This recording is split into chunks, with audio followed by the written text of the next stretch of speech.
तो hello friends, स्वागत है आपका हमारे यूट्यूब चैनल में। इस वीडियो में हम बात करेंगे पर्सनल लोन के बारे में और बेस्ट ईएमआई में हमें प्रोवाइड उसके। तो हम विस्तार से इसके बारे में बात करेंगे। तो वीडियो, अगर आप वीडियो पे नए हैं तो वीडियो को लाइक, शेयर और चैनल पर नए हैं तो चैनल को सब्सक्राइब भी करिए। और हम इस लोन के बारे में बात करें तो इस लोन में है जैसे मेडिकल, इमरजेंसी, पढ़ाई खर्च, ट्रैवल, शादी आदि के लिए हम लोन को ले सकते हैं। और पॉलिसी पैसा बाज़ार की ये बहुत ही बढ़िया ये पैसा बाज़ार की वेबसाइट है। इसमें आप इसका लिंक आपको डिस्क्रिप्शन में मिल जाएगा। और इसकी अब हम इस लोन की पर्सनल लोन के बारे में बात करें तो इसकी विशेषता कुछ इस प्रकार है। हम देख सकते हैं पर्सनल लोन की इसमें जो लाभ मिलेगा हमें, लोन बिना कुछ गिरवी रखे मिलेगा। 40 लाख तक का लोन मिलेगा और भी बढ़ सकता है, बैंक पर निर्भर रहता है। जैसे हमारा करंट अकाउंट है तो हम अनलिमिटेड लोन ले सकते हैं, तो 40 लाख रुपए तो नॉर्मल रहेगा। और इसकी बैंक की अवधि है जो 6 महीने तक 60 महीने तक बढ़ सकती है, क्योंकि न्यूनतम कागज़ कार्रवाई होती है, जो सब कुछ कंप्लेंट चेकिंग वगैरह होकर तभी हमें लोन के बारे में होगा। तो पर्सनल लोन की ब्याज दर कुछ इस प्रकार है। इस लोन की इंटरेस्ट रेट भी हमें जानने जरूरी है। इसमें जो है क्रेडिट स्कोर, रोजगार, आय व राशि, भुगतान अवधि जैसे कारकों निर्भर होता है। बैंक के पर्सनल लोन ब्याज दरों की तुलना ये भी हम डिटेल से जानेंगे। बैंक लोन संसाधन ब्याज दर प्रतिवर्षीय जो प्रोसेसिंग फीस है इसकी वो भी जानेंगे। स्टेट बैंक ऑफ इंडिया, इसमें हमें 9.60%, 13.85% तक इसमें प्रोसेसिंग फीस रहेगी। 1.5% तक और 2.5% तक हमें प्रोसेसिंग फीस रहेगी एचडीएफसी बैंक के थ्रू। एचडीएफसी का हम लेना चाहेंगे तो एचडीएफसी से हमें बेटर रिस्पॉन्स मिलेगा, तो हमें इससे भी फ़ायदा है। और एक्सेस का भी यही रहेगा रूल। सबसे कम का जानकारी की बात करें तो हमें ये रहेगा सिटी बैंक और एसबीआई के थ्रू।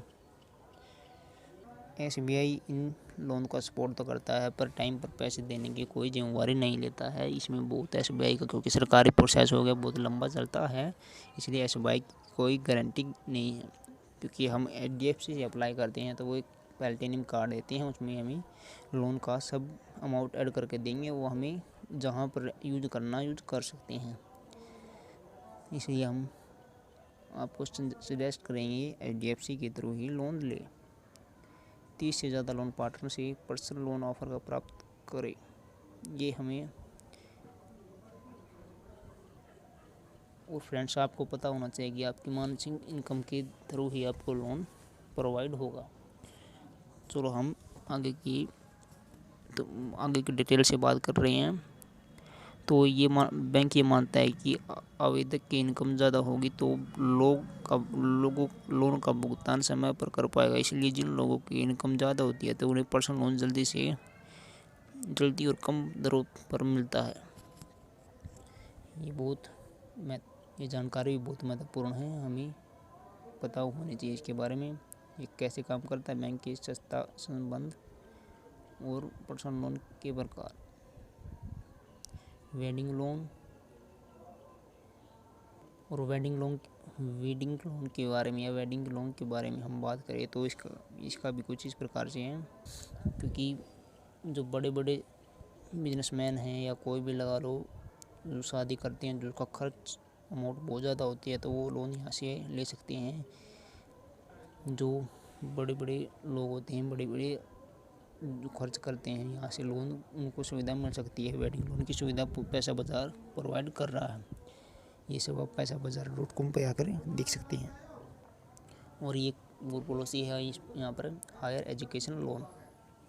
इसमें हम कोई विदेश में पढ़ा या एजुकेशन के थ्रू कोई भी अगर वीज़ा अप्लाई करते हैं या एजुकेशन की नॉलेज के लिए बात करते हैं तो हमें एजुकेशन लोन चाहिएगा। इसमें हम कोई भी वीज़ा वगैरह का खर्च उठाना हो तो हम पैसा बाज़ार से कांटेक्ट कर सकते हैं और लोन को ले सकते हैं।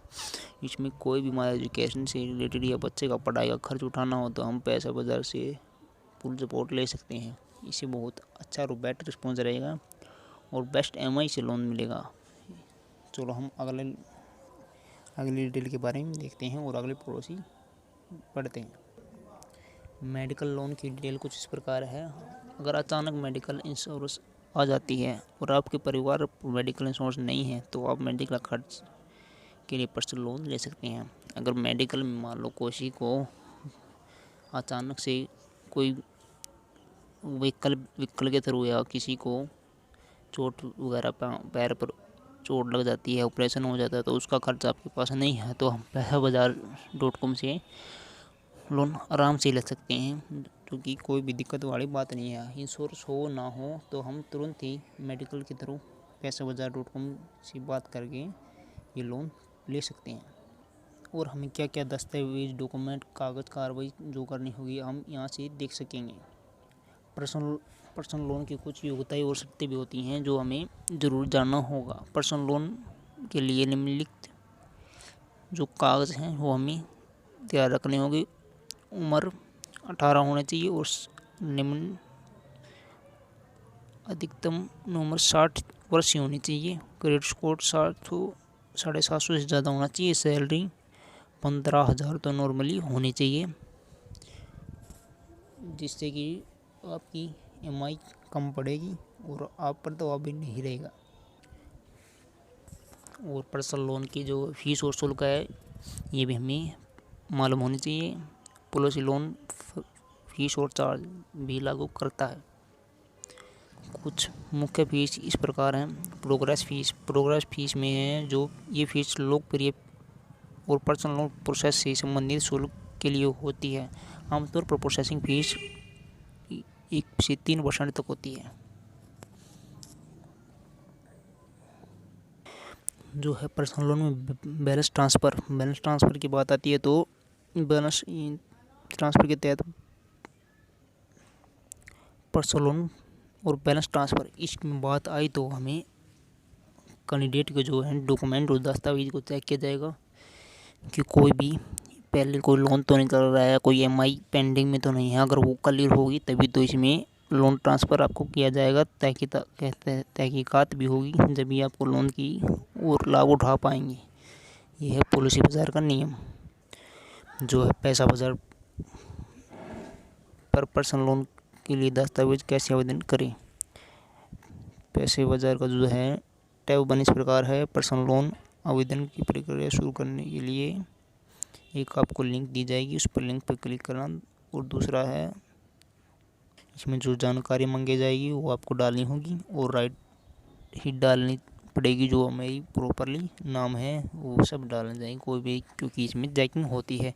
जो डॉक्यूमेंट है, दस्तावेज हैं वो आपको ओरिजिनल ही डालने होंगे। और जो है आपको OTP भेजा जाएगा। जो मोबाइल नंबर आप लिंक करोगे उससे आपको लोन के ऑफ़र वगैरह और आपको मोबाइल नंबर वेरीफाई किया जाएगा, जिससे आप लोन की अधिक जानकारी और कोई भी सजेस्ट किया जाएगा पैसाबाजार.com से वो आपको तुरंत ही SMS के द्वारा प्रोवाइड किया जाएगा। पर्सनल लोन प्राप्त करने के लिए न्यूनतम क्रेडिट स्कोर होना चाहिए। तो क्या होना चाहिए, अभी महत्वपूर्ण जानकारी के लिए बात हो रही है। इसमें जो है क्रेडिट स्कोर होना चाहिए हमारा मिनिमम। कुछ लोन संस्था कम क्रेडिट स्कोर से कम 750 वाले व्यक्ति तक पर्सनल लोन दे सकते हैं, लेकिन कुछ ब्याज वसूल लेते हैं। तो हमें पर्सनल लोन के लिए क्रेडिट स्कोर का भी ध्यान रखना होगा, जिससे ज़्यादा और कम का भी हमें नॉलेज ज़रूरी होना चाहिए। और जो बात आती है, हाँ मुख्य बात है, जो पर्सनल लोन की न्यूनतम सैलरी कितनी होनी चाहिए, minimum salary for personal loan के बारे में आए तो हमें बड़े बैंकों से पर्सनल लोन अप्लाई करने के लिए मासिक आय 25,000 प्रति माह से ज़्यादा होनी चाहिए, क्योंकि महीने में 25,000 से ऊपर बिल्कुल हो, पर नॉर्मली 25 होने चाहिए। कुछ बेनिफिट कम आय आने वाले लोगों के पर्सनल लोन द्वारा प्रदान किए जाते हैं। तो आपको पर्सनल लोन ज़्यादा अमाउंट में लेना है पॉलिसी बाजार वेबसाइट से, तो हमें नॉर्मली 25,000 तो हमारा अमाउंट मंथ का हमारे पास होना चाहिए, ताकि एमआई में कोई दिक्कत ना आ सके। हमारे अकाउंट में 25,000 होने चाहिए, तो ताकि जो पॉलिसी के नियम के अनुसार आपका मंथ का एमआई ईएमआई आराम से कट सके। और इस वेबसाइट पे कुछ मुख्य बात भी दी गई है, ये भी हमें जानने के लिए आवश्यक है। इसमें लिखा है कुछ छात्र है जो वो भी अपना लोन अप्लाई कर सकते हैं, कोई भी फाइनेंशियल नीड के लिए, कोई भी पढ़ाई बुक्स के लिए, कोई भी महंगी बुक किताब के लिए पर्सनल लोन मिल सकेगा। आमतौर छात्र पर्सनल लोन के योग्य नहीं होते, क्योंकि इसलिए स्थायी आय क्रेडिट स्कोर होना चाहिए। हालांकि आपके पास साथ आय है वो बैंकों की योग्यता पूरी करते हैं, वो आपको पर्सनल लोन ले लेते हैं। और इसमें एक और डिटेल दी गई है, क्या मैं अपनी पर्सनल शादी का लोन ले सकता हूँ, लव लोन फॉर मैरिज। तो हमें ये डिटेल भी देख लेनी है। पॉलिसी बाजार जो वेबसाइट है, इसमें सब आपको निम्न डिटेल के द्वारा बता दिया गया है। तो इसमें बताया गया है, अगर आप शादी का पर्सनल लोन लेते हैं तो पर्सनल लोन की कोई सीमा नहीं है। कुछ बैंक तो शादी के लिए विशेष रूप से पर्सनल लोन प्रदान कर रहे हैं। तो इसमें एसबीआई का भी एक टॉपिक दिया गया है। अगर आप एसबीआई का लोन पढ़ते हैं तो एसबीआई में लोन लेने के लिए आपको पता नहीं 3 महीने से 4 महीने तो वेस्ट करने पड़ेंगे, तहकीकात होगी। तो इसलिए हम एसबीआई से लोन नहीं लेंगे, सीधा पॉलिसी बाजार से लेंगे। वो हमारे सीधा बैंक फंड में डालेगा, हमें टाइम से लोन मिल जाएगा। तो मेरा सजेस्ट यही रहेगा, आप पैसा बाजार से लोन प्रोवाइड कर रहे हैं, वहाँ से लेंगे तो आपको बेस्ट बेनिफिट रहेगा। और किसी वेबसाइट पर जाके लोन अप्लाई ना करें, आपको बहुत ही वेट करना पड़ेगा। वो एमआई भी ईएमआई भी जो वो है जो ज़्यादा रहेगी। तो एक और बात आपके मन में जरूर होगी कि क्या क्रेडिट लोन से जो बात हो रही है, क्या वो ज़रूरी है? क्रेडिट लोन बिल भुगतान पर्सनल लोन लेना सही है या नहीं है? तो इसका एक अच्छा उदाहरण भी दिया गया। पर्सनल लोन से कई क्रेडिट बिलों का भुगतान, इसमें जो है एक बार में लोन ईएमआई का भुगतान कर सकते हैं। क्रेडिट लोन की ब्याज दर पर्सनल लोन से ज़्यादा होनी चाहिए, इसके लिए ब्याज की भी बचत है। और एक और जानकारी दी गई है, टॉप अप लोन क्या है? टॉप अप लोन क्या है? अगर आप किसी पर्सनल लोन का भुगतान कर रहे हैं तो आपके बैंक का टॉप अप लोन कर सकते हैं। इसकी राशि मौजूदा से जोड़ी जाएगी। भुगतान के लिए आपको नई अवधि दी जाएगी। इसकी ब्याज दर अक्सर मौजूदा लोन के समान ही होती है। पर्सनल लोन पर जीएसटी का क्या प्रभाव पड़ता है? ये भी बहुत अच्छी जानकारी दी गई है पैसाबाजार.com से, तो हमें इसके बारे में विस्तार से जान लेना चाहिए। पर्सनल लोन जीएसटी का प्रभाव बहुत ही ज़्यादा नहीं होता, क्योंकि ये ईएमआई पर लागू नहीं होता। हालांकि इस पर लगाने वाला सर्विस टैक्स 15% से 18% हो गया है। इसके चलते प्रोसेसिंग फीस, परिप्रेमिट फीस आदि शुल्क बढ़ चुके हैं। ये भी आप देख लेना। यहाँ पर आओगे जब मैं आपको लिंक इसका डिस्क्रिप्शन में प्रोवाइड कर रहा हूँ, आप वहाँ से ओपन कर लेना। में जो है आपको मन में ये भी डाउट होगा क्या पर्सनल लोन में कोई विशेष छूट है या नहीं, या छूट मिलती है, या इसमें कोई और बेनिफिट हमें मिलेगा या नहीं। तो आपको ये भी डिटेल देख लेनी है। हम बता रहे हैं पर्सनल लोन में कोई विशेष छूट नहीं है, जबकि अगर आपके लोन व उपयोग का मरम्मत के लिए करते हैं, लोन के ब्याज भुगतान टैक्स अधिकतम 24 से मुताबिक टैक्स में छूट मिलेगी। और एक बात और बता दो, आपको सेटलमेंट की भी नॉलेज होनी चाहिए। अगर आपके पास लोन का भुगतान करने में असमर्थ है तो बैंक आपके साथ सेटलमेंट एग्रीमेंट करता है, जिससे आपके तहत बकाया राशि 30% से 40% भुगतान कर सकते हैं और बाकी बैंक राशि माफ़ कर दी जाती है। हालांकि ये विकल्प सबसे अंत में चुनना है, क्योंकि आपके क्रेडिट स्कोर पर बहुत बुरा प्रभाव पड़ता है। और प्रीपेमेंट का क्या मतलब है? इसके शुल्क कैसे लागू होते हैं? जब आप अवधि से पहले लोन का भुगतान कर देते हैं तो प्रीपेमेंट कर देते हैं तो लोन की राशि 1% से 5% तक का शुल्क लगाते हैं। और एक और आपको बता दिया जाए होम क्रेडिट लोन की ब्याज दरें।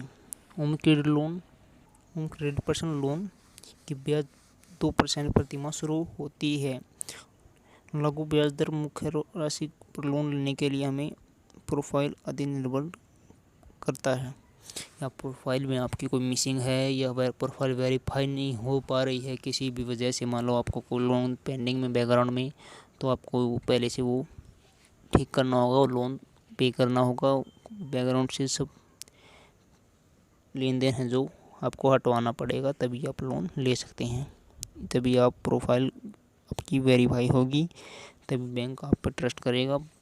जो पैसा बाजार का ये भी नियम है। होम क्रेडिट लोन के कुछ ऐसे नियम हैं जो आपको ये भी जानने होंगे। एक बैंक अकाउंट जिसमें नेट बैंकिंग एक्टिव हो। जो आपका कोई भी बैंक अकाउंट हो जिसमें आप नेट बैंकिंग यूज़ करती हो, यूपीआई वगैरह, गूगल पे वगैरह, वो आपके पास बैंक अकाउंट होना अनिवार्य है। आवेदक की न्यूनतम आय 10,000 रुपये प्रति माह होनी चाहिए। ये होम क्रेडिट लोन की जो है पॉलिसी है। इसमें जो है ज़रूरी दस्तावेज की बात की जाए तो जो है पहले ग्राहक का प्रकार होना चाहिए, स्वीकार्य आईडी होनी चाहिए, स्वीकार्य पता प्रमाण पत्र कोई भी एक।